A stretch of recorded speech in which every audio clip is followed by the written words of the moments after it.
Hey everyone, welcome back to Apollo Art Analysis. This episode, we're going to be checking out a piece by the established glitch artist known as Zombtendo. This episode, we're going to be talking about visual rhythm, we're going to talk about the glitch art movement, and we're also going to talk about the history of replication of art through time. So let's jump right into it. So whenever you first see this work, really met with a lone subject, kind of a woman looking downward as her form fades away endlessly here. Our first impression is likely one of shock, as we just stand struck by such a stunning sight before us here. And so, of course, there's no doubt that our subject's kind of placement slightly off-center here makes her impossible to miss. What you'll also notice is, of course, that form is stretched. She takes a majority of the canvas here, and so you'll also see, of course, form is accented to this kind of light on dark contrast. That midnight black backing is just the perfect background to allow her form to pop out to the highest degree. Right, and so, in the realm of texture, we note this really unique effect kind of caused by the old CRT or cathode ray tube method of display here. That's kind of what I'm talking about, the static in the lower region. All in all, this feels quite harsh. Of course, you see this, it is very harsh.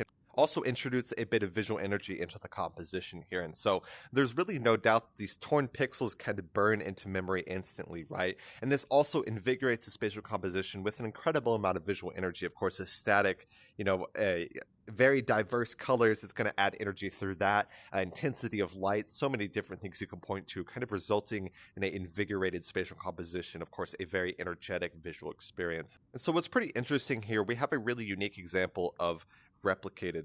And so what's really interesting here, we have a really unique example of visual rhythm. So you'll see, of course, our main subject is standing here, still a little faded, but her form is endlessly replicated, something like 9 or 10 times endlessly off screen. And so this visual rhythm is quite balanced, but what you'll notice is that it degrades through time. So the visual rhythm is quite, I would say, harmonious. Of course, they're equally spaced from each one, but you'll see that she fades away. So there's this really unique sense of kind of degrading visual rhythm as that goes on. And so, we see that, of course, her fades away. It is quite creepy or unsettling. It might feel like that to some people. And the reason I say that is because it looks kind of like a ghost, right? It kind of fades away, even to the point where she's unrecognizable. You couldn't even tell that that was originally a human. So it kind of fades away into almost nothingness, kind of degrades into that ghost-like structure. So I think that's really interesting there. And so what I see here is a really good opportunity to talk about replication in art. Not only replication in the physical world, but also the digital as well. And so, for example, we see her form endlessly replicated, right? And digital replication is such a historic topic. We'll go a bit deeper that here in a second. And some of y'all might find this reminiscent of Tim Ulrich's original piece, Defotocopy, I believe Der Photocopy, Defotocopy, Defotocopy. And this is incredibly interesting.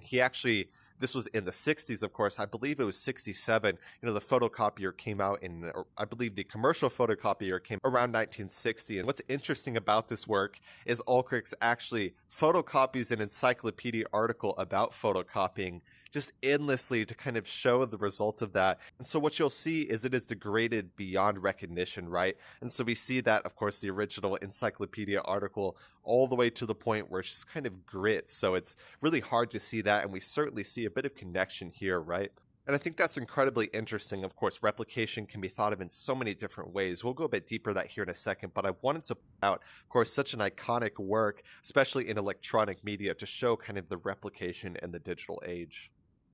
And so, like I said, this is an incredibly historic topic, right? And you can think of these in so many different things, both the digital and the physical world of art, right? So going back to the physical, you had, say, woodblock prints, for example. Those really kind of mass-produced those art images, and people believe that giving those symbols back to the individual would really help in the masses as well. And then a little bit further, we had, say, the printing press, for example, or, say, I believe it was the jacquard loom, allowing you to kind of create these set patterns in weaving and different textiles and things like that. And then furthermore, like I said, you have the printing press.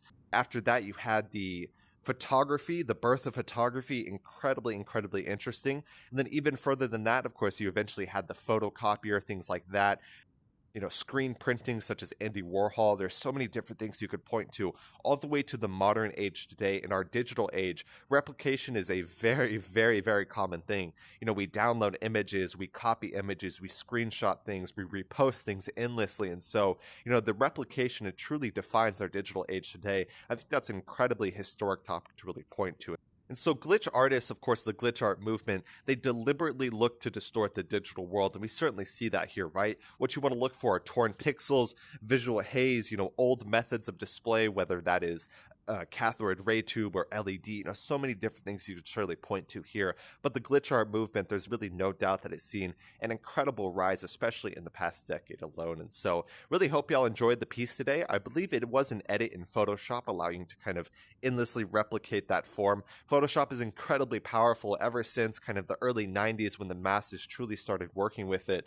Of course, an incredible amount of impact there. And so I really hope y'all enjoyed today. If y'all did, go check out the original artist. That is going to be Zombtendo, always doing some incredible edits in the glitch art realm. I really hope y'all enjoyed today.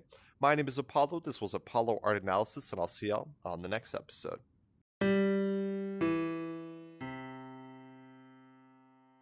We hope you enjoyed today's episode. If you'd like to support our work directly, please check out our Apollo community tokens. Apollo Art Exchange is an ecosystem of art appreciation which elevates artists each and every day. Thanks for listening.